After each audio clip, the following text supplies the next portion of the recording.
Casey's is a premier garden center and gift shop located in Lawrenceburg, Indiana. Casey's offers a wide selection of plants, landscaping materials, home and garden decor, and gifts for every occasion. Casey's is committed to providing exceptional service, a unique shopping experience, and value to every customer. Stop in and see what makes Casey's so unique. Located at 21481 State Line Road, Lawrenceburg, Indiana, or call 812-537-3800. Let Casey's help you add beauty to your home. Welcome to Strong Dads. Hey, this is Merle Hutchinson coming to you guys again with our summer series, The Parables of the Son. And we are just continuing along in our series and talking all things parables. Parables being the stories that Jesus Christ used to help explain and teach the ways of and the nature of God and how God desires us to live in a certain way. And so these parables are just that connection to us that never seem to go out of date, right? They don't go out of style. They always have a relevant lesson to us. You know, there's an old saying about in means and matters of style, you just go with the flow. But in matters of principle, you stand like a rock. And so that's what these parables are about. Like, these are all principles of which we don't change them based off of the style of the day. They are things that when Christ teaches them, he's like, pay attention. This is how things roll in God's nature. And so we really want to work to incorporate what it would mean to us to take the lesson and incorporate it into our present day or current day living and lifestyle. So anyway, that's what this is about. And so today we are going to be running into the parable of the returning owner.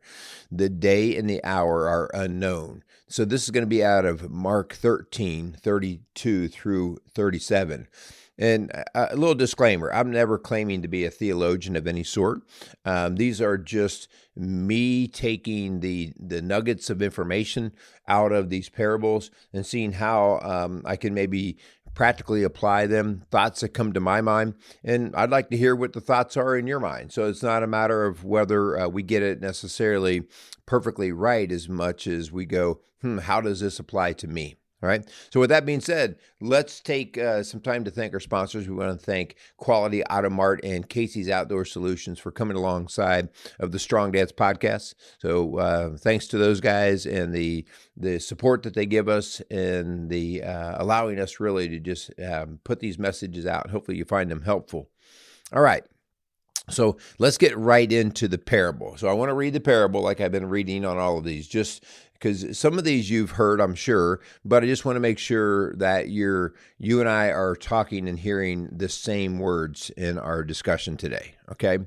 So this is Mark 13:32 through 37, and it says, starts with a title of The Day and Hour Unknown. But about that day or hour, no one knows, not even the angels in heaven, nor the Son, but only the Father. Be on guard, be alert. You do not know when that time will come. It's like a man going away. He leaves his house and puts his servants in charge, each with their assigned task, and tells the one at the door to keep watch. Therefore, keep watch, because you do not know when the owner of the house will come back, whether in the evening or at midnight or when the rooster crows or at dawn. If he comes suddenly, do not let him find you sleeping. What I say to you, I say to everyone, watch. All right, what in the heck does this thing mean, right? What does this mean? Well, Bible days of 2,000 plus years ago, we've always talked about, in scriptures, we talked about the coming of the Messiah, the end times, when will life or earth as we know it end? And so, in every generation, people have talked about the idea of, this old world's going to come to an end, and it feels like it's coming sooner rather than later. And this is nothing new. But here we are rolling thousands of years later, and we're still wondering, well, when's this going to happen? And the point is nobody knows. Nobody knows when the end is coming, whether it's the end through some sort of catastrophic explosion or meteor hitting the earth, or whether it's in some other fashion that God has fashioned and designed that we don't even have a clue of what it looks like. But here is the point. Nobody knows. And so when you don't know, like, how are you living your life? How are you living your life in a way that if it all ended today, you would be in good standing with God the Creator, with His way, all right? And so this is all making some assumption here, and the assumption is that you have bought into His way. Because if you don't buy into His way, you might I'm going to live for today. I don't really care. I'll just do my own thing. And again, that's your thinking. But God is the Creator, and ultimately His plan prevails. And we believe that the Word describes all kinds of things, awesome things like grace and mercy, but also truth and justice and judgment. And so these are they can't be just separated out. They're all real things. At least that's what we believe as Christians. And so part of this is man, I certainly want the grace and the mercy of Christ. But I also need to understand that there's going to be some judgment and possibly some very severe judgment for how I either put God's nature aside and replace it with my own, or maybe I just even ignore it or become ignorant about it. So anyway, there's some things that come to my mind here. The first one is procrastination. Procrastination is, it comes to my mind because I'm pretty good at it. I have no problem putting off till tomorrow what could be done on today, and it's not a trait that I'm particularly fond of, but I also know that it's pretty common. It's pretty common that we like to do what we want to do in the moment. Whether I'm going to seek my own pleasure, seek my own comfort, or the work is just something I'm not interested in, I'll put it off. And Satan loves this part. He absolutely loves it because he wants to feed our flesh. He wants us to get our desire of the moment. And in so doing, it often is so attractive that the work or the things that I would do that are more of God's nature aren't quite as attractive in the moment. And so procrastination just breeds itself. And so the first thing that comes to mind is, being aware and being watchful is how much I have procrastinated. And I'll just put things off. We've talked about the whole deathbed confessions, when somebody's put it off, the confession of knowing Christ and taking Christ as their Savior. And, life's too much fun. I'm just going to keep doing my own thing until at the last moment when I'm on my deathbed. I'll say, yeah, I know Him. And we have to remember that it's up to Christ to judge. Jesus Christ is called to be the judge in the final day. And so maybe He gives a pass because maybe He knows the heart. And maybe He says, you know what? Yeah, your deathbed confession is all I need to hear. But maybe He says, I never knew you. Don't be claiming me now. It's a little too late for you. You have disregarded everything of my way all through your life when you've had plenty of opportunity to come to me. So I don't know. What are your thoughts on that? I think it's important to know the messaging of the world in this scenario. Satan is the ruler of the earth, of the earthly ways. And so you've heard phrases before and songs have been written about it and stuff. And it's kind of like this whole idea of live for today, live as if you were dying. You only life is short. It only happens once. So take total advantage of whatever it is that you can in today. And I think we have to be really careful here of what that means in relationship to our understanding of our flesh versus God's nature and His desire for us. And so that's another thing that comes to my mind.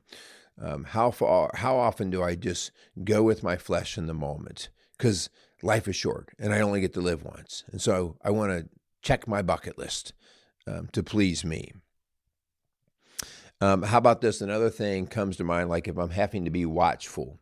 Wouldn't we live differently if we knew our day and our time? Things about like, having your ducks in a row, having all of your work in order, whether it be, okay, my family's taken care of. You see this sometimes when people find out that maybe they have a terminal sentence through cancer that they have. And, they find out they maybe have 3-6 months and they get their life in order. They do that financially. They do it maybe with their family. Maybe they do it with God. All right. But if you didn't know when that final day was, would you have your ducks in a row? Would you have your life in order? Or would you be found things to be in disarray? And I would be guilty there as well. All right. Another thing that comes to my mind is, man, it's time for me to clean out some of the junk. Some of the junk in my life. Junk means things that just keep me from not moving forward towards God. These are distractions. Man, I'm so good at getting easily distracted. Social media is great at it. The news of the day is great at it. Piddly things that maybe I can concern myself with certain projects or whatever. And when you all of a sudden you look back, you're like, what did I really spend my day doing? And so sometimes there's just a lot of junk that keeps us from being watchful of keeping the main thing the main thing. So that's something that comes to mind. All right. I don't know. I just challenge you to think about it. Are you living today for your God purpose? And if you don't know what your God purpose is, then that is a study within itself of knowing how and why he made you, and then how you use that to serve his kingdom and others in his kingdom. And so are we pursuing that? And I think just the mere pursuit of that, of living in his purpose and not our purpose, making sure our purpose is aligned with his purpose, I think those are some things that can help us with this parable. So anyway, those are just my thoughts. I'd like to hear yours. Again, this is just about the learning process and hopefully digging a little bit deeper into God's word and seeing how it connects to you. All right. I want to thank my sponsors again. I want to thank the Quality Auto Mart, as well as Casey's Outdoor Solutions. I want to thank those guys for helping us out. And if you have any questions or anything that I could help you with, just as a Strong Dads coach, please feel free to reach out. You can get me at hutch@rocksolidfamilies.org, or you can check out what we are doing here at Rock Solid Families at the website that we have, rocksolidfamilies.org. So that's all I got for you. Get out there. Let's make it a great day and keep being the strong dads you were meant to be.